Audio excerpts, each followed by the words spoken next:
A seguir, Hora da Notícia. O novo juiz da Infância e da Juventude, Antônio Carlos Ribeiro, é o nosso convidado de hoje aqui no Hora da Notícia. E ele vai falar sobre as demandas desta vara em Passo Fundo. Representantes de unidades de conservação da natureza aqui do Rio Grande do Sul estiveram reunidos em Passo Fundo. E hoje a gente tem estreia. A jornalista Zulmara Colucci vai estar com a gente todos os dias, sempre trazendo a principal informação do dia no quadro Fatos. E ainda o setor de confeitaria faturou mais de 90 bilhões de reais no ano passado. Nós vamos mostrar a evolução dos trabalhos e da valorização deste profissional. Hoje é segunda, 13 de setembro, é Hora da Notícia.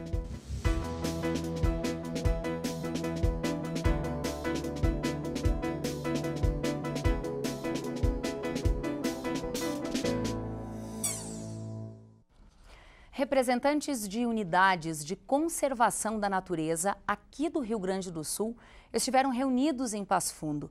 A atividade contou com ambientalistas, biólogos e gestores de organizações ambientais e de universidades. Foi aqui na UPF. Não é toda universidade que tem dentro de seu território uma área de preservação natural como essa. A Universidade de Passo Fundo possui desde 2016 a certificação desse local como reserva particular do patrimônio natural de Passo Fundo. Certificação entregue pelo Instituto Chico Mendes. Esta é uma extensa faixa de mata nativa que segue o leito do Arroio Miranda, um local que é preservado junto a outras áreas de APPs. Nós temos o CEPAGRO, que é o Centro de Extensão e Pesquisa Agropecuária, onde você teria ali, tem o Arroio Miranda, né? Então aquela área de mata ciliar do Arroio Miranda preservado e juntando a isso um total de 20% que seria a reserva legal. Foi justamente esta área que já estava, vamos dizer assim, sendo preservada no CEPAGRO, no campus, que foi transformada numa reserva particular do patrimônio natural. A RPPN tem trilhas naturais dentro da reserva. Aqui encontramos pegadas de animais, possivelmente de um veado campeiro, nascentes de água cristalina, sem contar a infinidade de árvores nativas, como este araçá do mato, por exemplo. Tem ainda refúgio em meio à mata, além das nascentes. A UPF, com a RPPN, preserva a qualidade da água e a grande biodiversidade do local. Então, com isso, ela passou a ser uma área que não só obedece ao Código Florestal, mas, na verdade, dá uma visibilidade e nós passamos a participar de grupos de discussão sobre a unidade de conservação, como está acontecendo hoje. E para discutir gestão e políticas para preservar as reservas ambientais, urbanas ou não, a UPF sediou o encontro da Rede de Unidades de Conservação da Natureza do Rio Grande do Sul. Uma atividade que contou com ambientalistas, biólogos e gestores de organizações ambientais e de outras universidades do estado.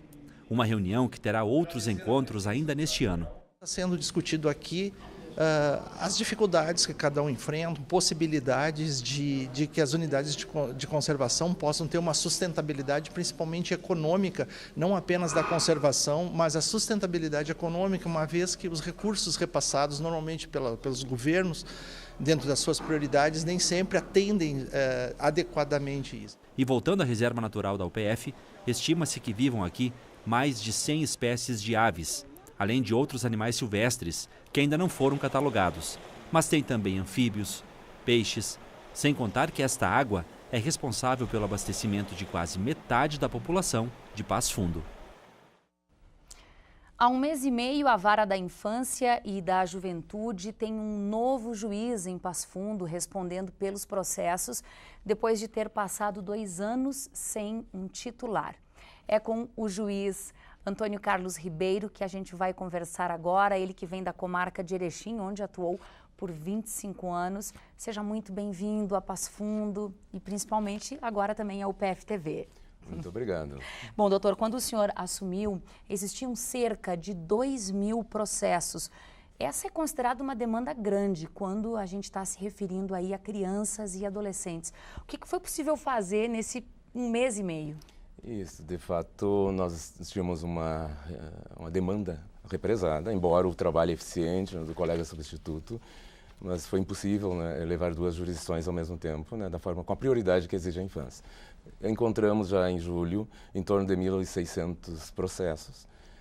Desses 1.600, então nós priorizamos, principalmente a proteção, porque embora na infância tudo é prioridade, né? Mas trabalhamos muito com a proteção, com adoções e com os infracionais. Então, atacando o resíduo e a demanda que vem diariamente para gabinete. A tendência é que essa demanda comece a diminuir agora, semana após semana. De fato, nós encontramos conclusos processos, em torno de 256 processos conclusos para sentença. Hoje nós estamos com 93 processos conclusos. A vara está hoje, desculpa, em torno com processo sem sentença, está em torno de 950 processos. Doutor, a maioria destes processos se refere a quais situações? Se nós temos bastante demanda, em torno assim, de 200 processos, agora caiu um pouco, de atos infracionais. O que significa isso? Significa adolescentes que entram em conflito com a lei penal. Ou seja, ele pratica um ato análogo a um crime. Então, nós temos uma demanda nesse sentido, que envolve toda a natureza de delito, é julgado pelo juiz da infância, desde que praticado por um adolescente entre 12 anos a 18 anos incompletos. E as medidas de proteção. Colocações em famílias substitutas, eventualmente aquelas crianças que estejam em situação de negligência, de abandono, em vulnerabilidade. Essas são acolhidas ou em família acolhedora ou institucionalizada e ali desencadeia-se um processo até mesmo para colocação sob guarda ou até mesmo adoção. Doutor, o que é de responsabilidade de fato da vara da infância e da juventude? Isso. Então nós temos assim, toda essa demanda infracional, ou seja, ato análogo a crime praticado por adolescente, é nosso. Seja ele homicídio, seja ele uma mera contravenção penal. Também temos uma demanda sobre as questões de remédios, creches, então nessa área civil. Temos uma demanda também muito importante na questão das habilitações, né, para futuras pessoas que queiram adotar. Então eu gostaria de passar algumas informações, né, nesse campo. E a adoção propriamente dita, né? Toda adoção de adolescente é conosco. Já a partir dos 18 anos pode ser das varas de família.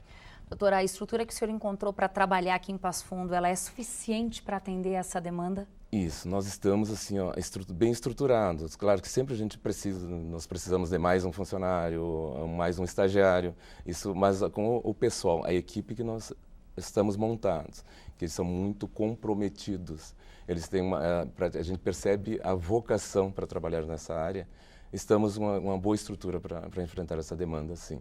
Para a gente concluir aqui sobre o tema adoção. Isso. Hoje são quantos processos, quantas crianças hoje à espera de uma nova família? Estamos assim em torno de adoção diretamente, colocação em família substituta, em torno de uns 60 processos em andamento. Nós temos o cadastro, né? A pessoa que há interesse em adotar pode procurar o cartório, diretamente no cartório, independentemente de advogado, e lá vai receber o formulário próprio para encaminhar sua habilitação. Então, esse é o primeiro passo. A documentação é analisada, né, pelo juiz, e esse casal, essa pessoa poderá considerar-se habilitada desde que preencha todos os requisitos. A partir dali, ela passa para um cadastro e, de acordo com o perfil escolhido para a criança, ela será chamada assim que tiver a criança em situação já adotável, né? Esse processo é demorado, doutor? Tem sido demorado? Não, o processo não é para ser demorado. O processo de habilitação é um processo rápido, não demanda, é trazer a documentação correta. O que demanda um tempo é a adoção propriamente dita, dependendo do perfil que o casal manifesta. Normalmente os casais procuram recém-nascidos, né? E aí dificulta. Esse casal pode ficar 5 anos ou mais aguardando um recém-nascido. Se for mais flexível esse perfil para crianças com mais idade, aí a adoção pode ser mais rápida.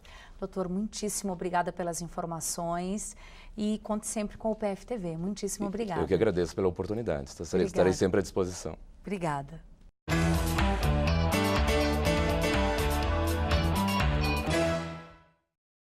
E a partir de hoje nós teremos a companhia diária da jornalista Zumara Colucci, sempre nos trazendo a informação mais importante do dia.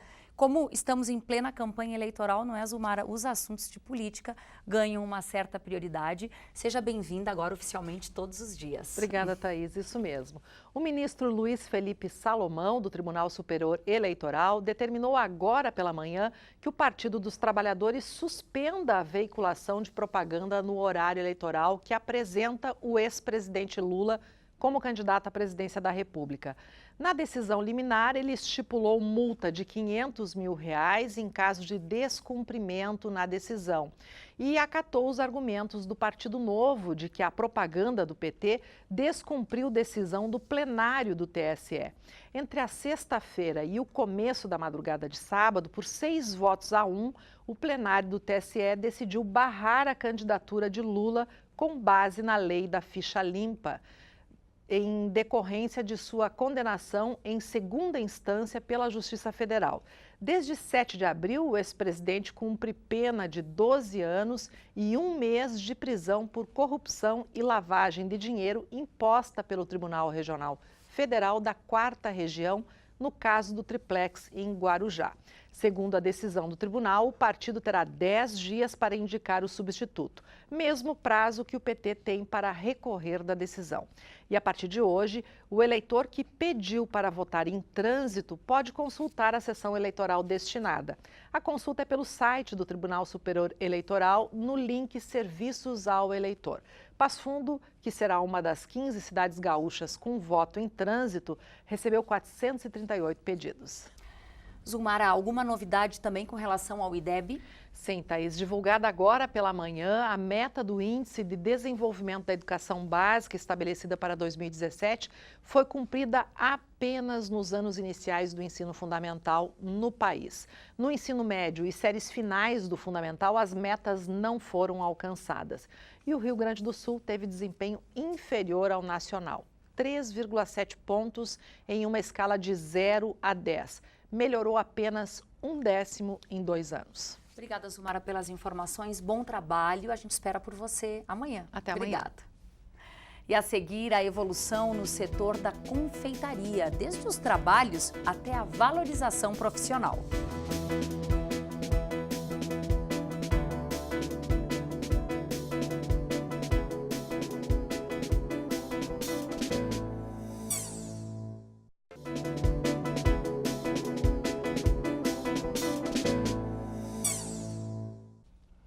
E a Semana da Pátria já começou em Passo Fundo, a programação segue até 7 de setembro.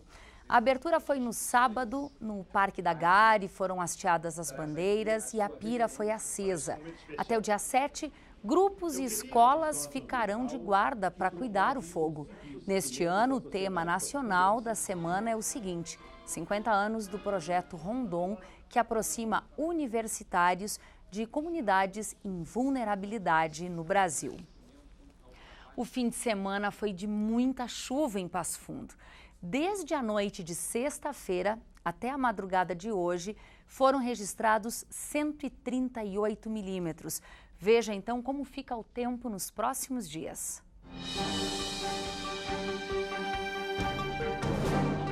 Previsão de uma terça-feira com o céu encoberto em Passo Fundo com bastante nuvens, mas não tem chuva. Mínima de 7, máxima de 14 graus. A quarta-feira também será de céu nublado com bastante nebulosidade e não há previsão de chuva. Mínima de 6, máxima de 17 graus. E quais os efeitos da atividade física para pessoas com doença arterial coronariana? Uma pesquisa aqui da Faculdade de Educação Física e Fisioterapia da UPF está avaliando os resultados. E este é o assunto do programa Universidade Aberta de hoje, que vai ao ar às 8 horas da noite, um pouco mais cedo do que o horário habitual, por causa da propaganda eleitoral gratuita. O programa tem reprise amanhã e na quinta-feira, às 8 horas da noite.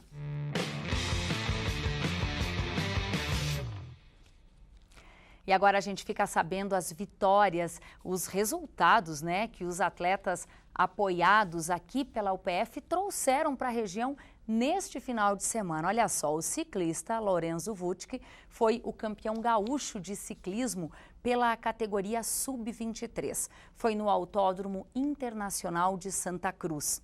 A judoca Enia Pires foi vencedora do Campeonato Brasileiro Sub-15 de Judô. Foi em Blumenau. E o Esporte Clube Gaúcho perdeu para a equipe B do Esporte Clube Internacional no jogo em Alvorada no sábado. O resultado foi de 2-0 para o time colorado. Cupcakes, doces, bolos artesanais e decoração que nem parece que é feita para comer. Os trabalhos da confeitaria evoluíram muito nos últimos anos, assim como a valorização dos profissionais. No país, o faturamento no setor foi de mais de 90 bilhões de reais no ano passado. Já imaginou comer um pedacinho de um urso? E de um elefante? Ou que tal um jardim de rosas? Sim, é possível. O trabalho dos confeiteiros e dos cake designers tem essa missão: transformar sonhos em gostosuras. A gente faz com as características da pessoa ou do que a pessoa gosta, né? Então, eu acredito que seja por isso que os bolos com decoração estejam tão em alta, né? E também a gente vê muitos programas de TV hoje, como o Batalha Confeiteiros, o Bud, e as pessoas acabam querendo trazer um pouquinho disso aqui para Passo Fundo. A minha especialização é em confeitaria americana, mas eu me encantei realmente com os bolos e a cada bolo é um desafio. Eu encaro cada projeto como um desafio novo, é uma meta a ser cumprida. Então, trabalhar com açúcar, você não tem monotonia, você tem prazer e muitos desafios. É uma tendência que tem ganhado as mesas de aniversários, casamentos e outras comemorações e que movimentou no último ano mais de 90 bilhões de reais no país. Os bolos e os cupcakes são produções gastronômicas e artísticas com resultados que são de encher os olhos. A carioca Dani Hollenberg, desde criança, é apaixonada pelo universo culinário. Depois de viver no mundo dos negócios, em 2006, resolveu fazer daquilo que era hobby uma profissão. Eu fui pega assim meio que de surpresa, por reveses da vida, né, que todo mundo tem, e eu resolvi largar tudo e investir na confeitaria. Minha família achou que eu estava surtando e eu investi no mundo do açúcar. Me qualifiquei, viajei, estudo muito, estudo o tempo inteiro. Leio, internet, viajo, faço cursos, além de ministrar cursos. Ela assina a autoria de um site e uma página no Facebook que recebem o nome de Umbigo no Fogão. Dani já deu aulas na Inglaterra e nos Estados Unidos. Em 12 anos, foram muitos cursos, livros, muitas viagens e muita vontade de transformar ideias em doces. O pedido do cliente acaba se tornando um desejo para a gente de alcançar. Às vezes o cliente faz um simples pedido, mas a vontade da gente de se desafiar acaba tornando aquilo ali uma obra de arte em açúcar. Tem modelagens que eu faço que demoram 10, 12 horas para serem concluídas. Então, são projetos que demoram dias e que hoje em dia começaram a ser bastante valorizados, inclusive pelos clientes. Eu tenho clientes que hoje em dia já sabem, eles já estão se educando, até em função dos programas, dos reality shows, eles sabem o trabalho que dá. A grande maioria ainda não, mas alguns já sabem e acabam entendendo que é um trabalho artístico, não é simplesmente um trabalho gastronômico. Mas aqui, bem pertinho da gente, tem quem se aventure nesse mundo de delícias. Mari entrou no ramo em 2011. Antes, atuava como designer em uma agência de comunicação. No início, o carro-chefe eram os cupcakes. Hoje, os bolos, que mais parecem enfeites. E hoje os bolos estão totalmente em alta, principalmente personalizado, porque a gente faz único e exclusivamente para a pessoa. O mercado é ousado e é preciso ser detalhista, ter criatividade, ficar atento às tendências e, acima de tudo, compreender os desejos dos clientes. Isso me satisfaz muito. O retorno dos clientes, do consumidor é muito grande.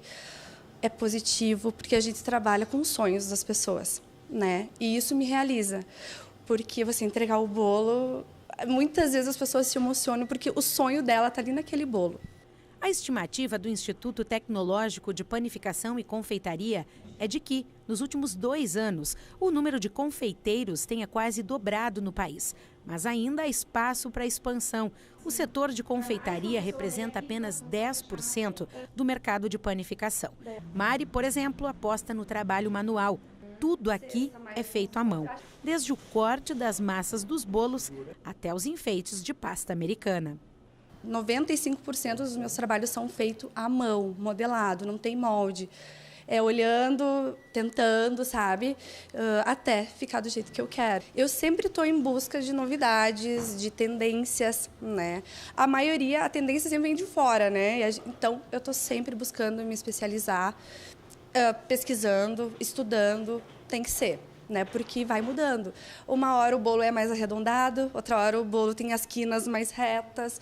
É tanta coisa linda que muitas vezes dá pena de experimentar.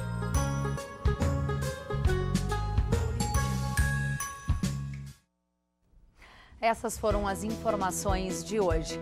Obrigada pela sua companhia. Tenha um ótimo início de semana. A gente espera por você amanhã, ao vivo, ao 12h30. Até lá!